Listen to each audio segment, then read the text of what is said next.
हमारा जैसे जो इंडियन पॉपुलेशन है ना, इसमें आयरन बहुत डेफिशिएंट होता है हमारे जो पेशेंट्स आते हैं।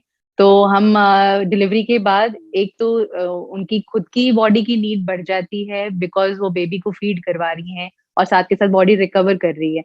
तो न्यूट्रिएंट्स जो है बेबी में भी जाने हैं, आपकी बॉडी में भी रहना है, बढ़ना है।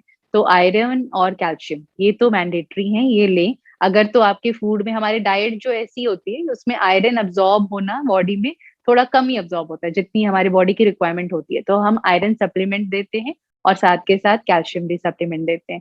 इसके ऊपर और क्या लें डाइट में? ग्रीन लीफी वेजिटेबल्स लें, essential and good fatty acid, जैसे आपका आलमंड में है, आपके वॉलनट अखरोट जो होता है उसमें होता है।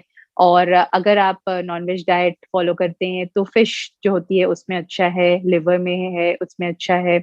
और प्रोटीन इंटेक थोड़ा बढ़ाएं अपनी डाइट में। और अपने लिए जैसे हम बोलते हैं जो बिल्कुल अगर लो सोशो इकोनॉमिक स्टेटस से आ रहे हैं, can't afford such high quality of food, तो गुड़ चना हो गया, वो कॉम्बिनेशन लें, वो अच्छा है।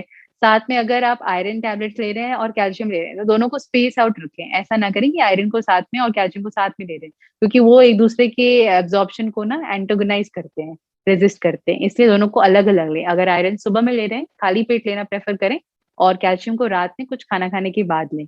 और आयरन के साथ साथ चाय, कॉफी, ये सारी चीजें अवॉइड करें लेना, क्योंकि जो इसमें टैनेट्स होते हैं चाय कॉफी में और फाइटेट्स वगैरह होते हैं, वो आपके आयरन को अब्जॉर्प्शन को कम करते हैं।